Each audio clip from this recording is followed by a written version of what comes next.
So Paul Cultrera, welcome Paul to. Thank you, we've Paul. got issues, and Working all tight. have Want to hear my issue?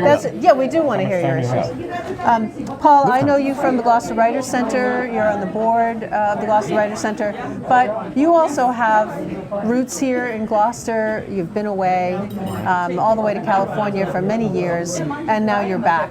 Can you tell me a little bit about what you did here, where you went, and how you came back?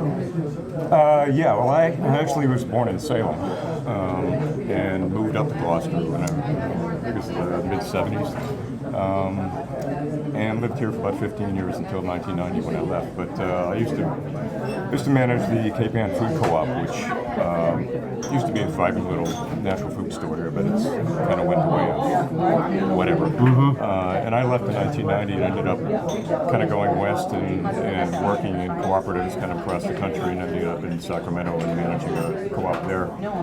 And about 5 years ago, all of a sudden it hit me that I was not a Californian and that I really missed Gloucester.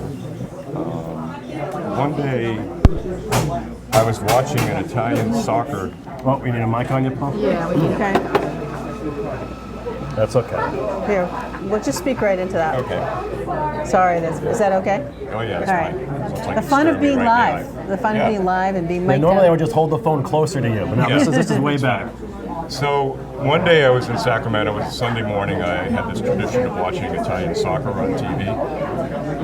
And then at the halftime of these soccer programs, they always had broadcasts from some Italian community somewhere around the world.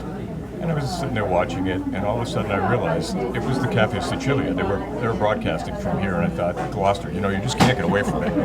And it started to hit me. I had to come home, and so I retired about 2 years ago, and I came back here, and I decided that I wanted to be within walking distance of the Caffe Sicilia. That's and amazing. luckily found a house 2 blocks from here, and came back, and just And here you are. Yeah, just been enjoying being able to come down here and have an actual espresso. I mean, in 20 years in California, I did not find one espresso that was worth drinking. It's amazing, So, right? Yeah, I was out in so, California for years too. Yeah. Couldn't find one. Yeah. Yeah. So is this your go? Are you just here daily now, and your go-to is Yeah, an I pretty much espresso get when it's down here going or every day. something? Or? Yeah, the biggest decision of my day is what time do I come down here for an espresso. Right. Well, did we get you down here early A this little morning? early, yeah. I'm not a real morning person. Can we interest you in some Zeppeli cake? Yeah, here's an extra. Yeah, now, I tell you, the Gloucester Sicilians are... I'm actually going to have I one. mean, I grew up in a Sicilian family in Salem, but it was nothing as intense as this. Yeah, it's pretty, So what's the pretty difference? hardcore here. I think it's because... Oh my goodness. There you go. Did you try this yet? I've had 20 of these in my life. my God. I actually ordered an entire cake to pick up tomorrow morning because we're going to celebrate St. Joseph's. This is wonderful. Tomorrow It's afternoon at Parents' magnificent. house. So I think the difference, I don't know, the neighborhood I grew up in Salem, it was the Italian neighborhood, but it wasn't all Sicilian. It was Italian from all around Italy, mostly southern Italy. and but your family is from my Sicily. grandparents were all Sicilian. I mean, I'm 100%. One of the things I love about this place is that, I grew up in a household where Sicilian dialect was spoken by my grandmother and aunts and uncles, and then I haven't heard it for years. But you come in here every morning, whenever I'm in here, people, it's like I can Right. just tune in, and it's so beautiful. But I think it's just much more intense. Almost everyone in this town is almost from the same town in Sicily, from Terracini. There's so much community here, and because of the fishing heritage, I think it brings people, it brought so many people together because they're all involved in the same industry. It's just much more intense here. I mean, I feel almost like an outsider, even though I lived here for so long, because I wasn't really brought up here. I mean, I've never been to all these St. Joseph altars or whatever. It's all somewhat of a mystery to me. Yeah. This is Great. the year for you. Yeah, I guess. Yeah, because you're on the Hit bus. the altars. So somebody's Yeah, going to get allocate a the bus later on. You can do that if you like. Yeah. So are you currently writing anything now, or? Am I running anything Right. now? Writing anything the now? Gloucester Writers Center. Not that much. When I was younger, I used to write a lot, Yeah. and then my brain got taken over by business. Yeah. And so no, not that much. Occasionally. But the Writers Center, it's one of the other reasons I came back here is because I knew about the Writers Center. I knew Henry and Andy who founded it, and really liked what I heard was going on. And as soon as I came back, I got involved. So, And for full disclosure, I'm on the Writers Center board. Oh, you are? I am, yes. Shameless plug. Sorry. Well, that's how I know Paul. And Paul and I have some beautiful, wonderful mutual friends who are also back in Gloucester. You know? Yeah, people Well, the come hope back. is, Paul, now that we'll actually be back here every few months or so. Hopefully the series takes off, and we'd love to have you back, Sure. And just catch up and maybe share an espresso with you and not weigh you down with the Zeppelin. You better take a little bit of this home. There's plenty to go sure. around. You can eat the fishtails tonight. Okay. Do you eat the Baista? Did I? St. Joseph's Baista, do you eat the spaghetti? Like I say, that wasn't a tradition in Salem. I mean, it's kind of hearing the mayor talking about it. Was like, God, that's been going on here, right? And I lived here for Thank you. almost 20 years and never knew about it. So, I used to sell when I was at the co-op.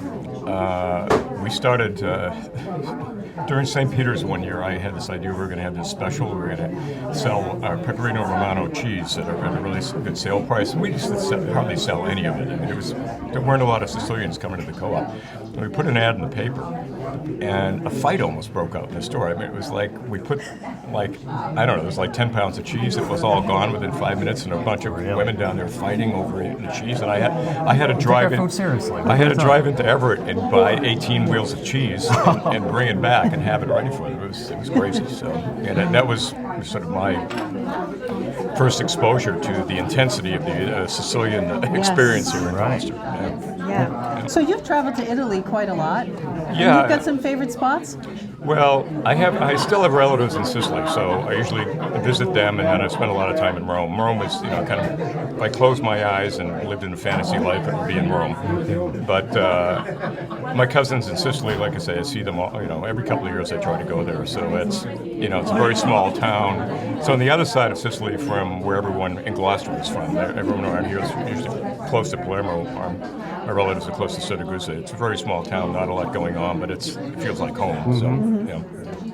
I've yet to go, actually. Really? Yeah. No, I haven't yet, but it's on. I mean, obviously, it's on the list. It changed my life. The first time I went there was about 45 years ago, and I've never been the same since. Well, what's interesting, so a friend of mine just returned from Terracini and said that she was just sort of traipsing through the cemeteries there, and it was just like the cemeteries here. It was Favazza, and Cupro, and Palazzolo. I'm like, wow. Yeah. That's what it was like when I went to Ireland, when I reconnected with my family in Ireland, and everyone looked the same as me. Everyone talked the same as me with an Irish accent, but there was just this familiarity that you can't quite ever forget. It just, you're absorbed into it to say, this is my place. These are my people. Yeah. And that was really a remarkable experience for me to see my family, to learn more about who I am and where I'm from. Right. So. Yeah. Well, maybe we can talk 1623 Studios into doing a show abroad someday. Yeah. Not Eric, a bad did you idea? hear that? Yeah, it was the same experience. I never knew my grandfather because he went back to Sicily before I was born, and I didn't know. I guess I looked like him. And the first time I went to that little town, I'd be walking down the street, and neighbors were pointing to their nose, and I didn't know what they meant. I didn't know what was going on. And my cousin said, "It's your grandfather's nose." They remember him, and they're pointing. You have the nose. Yeah, so over they were That's really cool. recognizing you. Yeah. That kind of stuff. Yeah, I mean, there's this it changes instant you, connection. Like you recognize people and they recognize you, and then it's different when you go back to places of origin. And that's what makes the United States such an amazing place, is that we have access to Italy here. We have access to Ireland. We have access to the Finns and the Swedes and Right. Well, when I'm elsewhere, Scandinavian. and then people learn that I'm Italian or Sicilian, they don't believe it at all. But then here it's, you're a Cuckoo. You got red hair. There's certain families have the red hair. It's the Norman influence. Yeah. I know people. My grandmother was blonde and blue eyes, and no one said, "Well, how was she Sicilian?" I said, "Well, it's the Normans. I mean, everyone conquered Sicily at one point, so it's a lot of different influence." Right. Amazing. Well, I've been to Italy, but I've never been to Sicily. So I it's guess like that's another on my country. list. Yeah, jot that. Yeah. Oh yeah. It's it's changed over the years. It's all becoming a little bit more homogenized, but you definitely you cross the Straits of Messina, you get on that island, and it's a different place.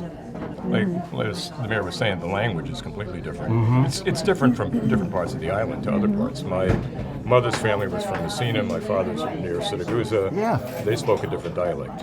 When my mother went with my father to Sicily the first time, my cousins laughed at my father. They said, "You told her she was Sicilian. We can't understand a word she's saying," because her family was from maybe 100 miles away and spoke a different dialect. My mother's family was from Messina as well. Pino. Pino? Yep. P-I-N-O, yep. I have a cousin, Pino. Yeah, You know what's going to happen. Yeah, I know. We're probably You guys are Find related. out. Yeah, you were the other guy at the end of the dining room table, all those years. Yeah. So. Yeah. Very cool.